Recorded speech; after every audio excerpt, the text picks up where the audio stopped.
Presiden ke-7 RI Joko Widodo merespon terkait polemik penerus Raja Keraton Surakarta. Ia menegaskan bahwa proses suksesi Keraton Solo merupakan urusan internal.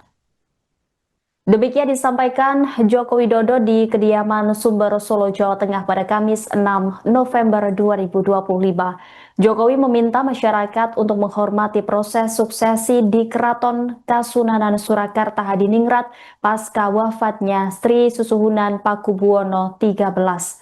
Terkait isu perpecahan di internal Keraton Kasunanan Solo, Jokowi kembali menegaskan agar semua pihak menghormati proses yang berlangsung. Ia pun berharap semua pihak bisa menjaga kerukunan dan masalah bisa terselesaikan. Sebagaimana diketahui, Joko Widodo memiliki kedekatan dengan Keraton Kasunanan Surakarta. Saat menjabat sebagai wali kota Solo, ia pernah menjadi mediator untuk menyelesaikan dualisme kepemimpinan pasca wafatnya Pakubuwono XII pada tahun 2004. Namun saat ditanya kemungkinan kembali berperan seperti dulu, Jokowi menegaskan hal tersebut kini berada di ranah pemerintah pusat.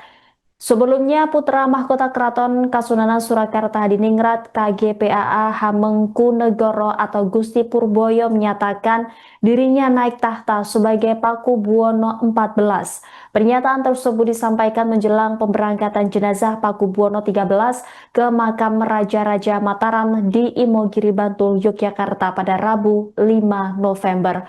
Dalam sambutannya, Gusti Purboyo meminta doa dan membacakan ikrar kesanggupan dirinya sebagai Raja Keraton Kasunanan Surakarta Hadiningrat Sinuhun Pakubuwono XIV.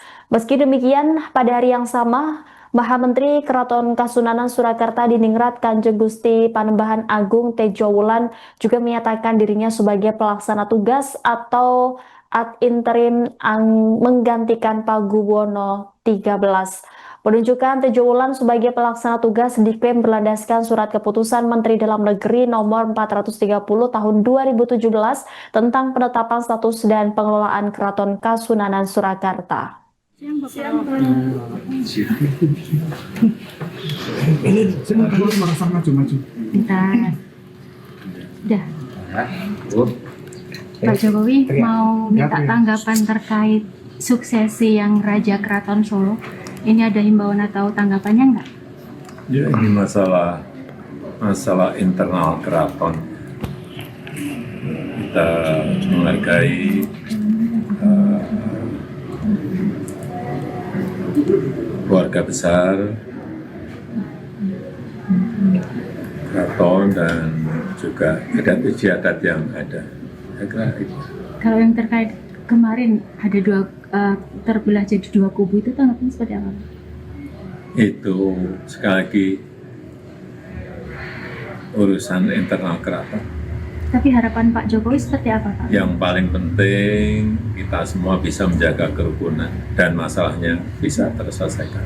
Pak, ada upaya untuk kembali seperti sejarah dulu mempertemukan gitu, Pak? Tahun 2024 itu. Itu nanti pemerintah. Sosok PB13 sendiri Pak, mungkin Pak Di mata Pak Jokowi? Pak Jokowi mengenalnya seperti apa PB13? Beliau sosok yang sangat bijaksana. Terkait di Lojika Landrung kemarin kan juga ketemu Pak Tejo Wulan, Pak. Itu ada pembicaraan nggak sih, Pak? KGPAA Hamengkunegoro atau Gusti Purbaya dinilai melanggar paugeran adat Keraton Kasunanan Surakarta setelah menyatakan diri sebagai Pakubuwono XIV di hadapan jenazah ayahnya yang belum diberangkatkan. Pernyataan itu disampaikan oleh juru bicara Maha Menteri Keraton KP Bambang Pradotonagoro mewakili Kanjeng Gusti Panembahan Agung Tejo Wulan. KP Bambang menegaskan bahwa deklarasi tersebut dilakukan terlalu dini dan belum melalui kesepakatan seluruh kerabat. Ia menyebut bahwa proses penentuan penerus tahta seharusnya dilakukan secara mufakat oleh semua terah dari Pakubuwono I hingga 13. Lebih lanjut, KP Bambang menyebut bahwa Tejo Wulan membuka kemungkinan munculnya kandidat lain sebagai penerus tahta, termasuk nama-nama seperti Gusti Puger dan Gusti Dipo. KP Bambang pun mengakui bahwa Tejo Wulan merupakan salah satu kandidat, namun menekankan pentingnya kesepakatan bersama di antara para kerabat. Sebelumnya, putra-putri almarhum Sinuhun Pakubuwono XIII telah bersepakat untuk menjalankan amanat penunjukan Kanjeng Gusti Pangeran Adipati Anom Hamengkubuwono Sudibyo Raja Putra Narendra Mataram sebagai satu-satunya pewaris tahta Keraton Kasunanan Surakarta. Mereka menegaskan bahwa keputusan tersebut tidak dapat dipengaruhi oleh pihak keluarga lain. GKR Timur menyampaikan bahwa penunjukan putra mahkota telah dilakukan secara resmi oleh Sinuhun Pakubuwono XIII pada tahun 2022 bertepatan dengan peringatan tinggalan dalam Jumenengan ke-18 pada Minggu 27 Februari 2022. Penobatan tersebut juga bersama dengan pengangkatan Bray Asih Winarni sebagai permaisuri bergelar Gusti Kanjeng Ratu Pakubuwono XIII. GKR Timur menambahkan dirinya bersama saudara-saudara kandungnya telah menerima amanat langsung dari Sinuhun untuk memastikan putra mahkota naik tahta.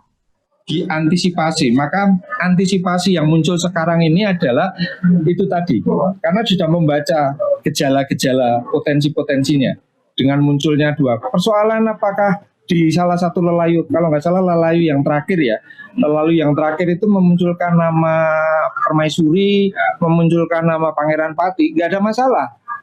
Sebetulnya nggak ada masalah, cuman masalahnya kenapa kok buru-buru tadi dideklarasikan. Nah itu yang menjadi masalah.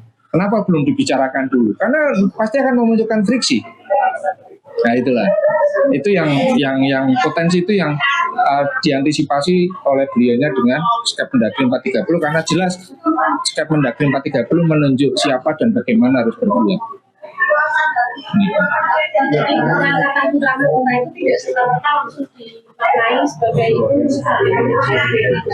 pengangkatan putra mahkota tidak dimaknai sebagai pengangkatan juga sebenarnya tidak juga. Jadi ini kan makanya kenapa dibicarakan dulu dengan keluarga besar atau terah ya. Nah, kalau memang terah sudah mengakui, menyetujui ya nggak kenapa tidak. Kan gitu. Jadi sekali lagi jangan buru-buru. Intinya ini kan kita melihat ada faktor buru-burunya. Mau cepat untuk apa, yang dikejar apa, terus tujuannya apalah. Ini kan yang harusnya kita, jenazahnya belum keluar dari keraton loh kok sudah dideklarasikan, itu yang dipersoalkan, dipertanyakan. Seharusnya kan menunggu dulu lah, menghening dulu kan biasanya kita 40 hari sampai 100 hari. Ngaten Mbak? Ya. Tapi apakah ada peristiwa dalam sejarah nih, apakah pernah begitu Sinuhun turun langsung ada penggantinya? Belum ada, ini baru pertama kali terjadi. Jujur saja, belum pernah ada Sinuhun surut langsung ada penggantinya. Bahkan dalam proses dari Pakubuwono ke-6 ke Pakubuwono ke-7 itu ada jeda lama. Pakubuwono ke-6 kan ditangkap di Salatiga, kemudian dibuang ke Semarang, kemudian dibuang ke Ambon. Nah itu ada proses, nggak serta-merta. Demikian juga dengan Pakubuwono ke-12 lah yang terakhir. Itu kan juga setelah 50 hari baru kemudian memunculkan nama-nama. Kenapa ini kok sudah dimulai? Makanya paugerannya kok ditabrak. Download Tribun X sekarang, menghadirkan lokal menjadi Indonesia.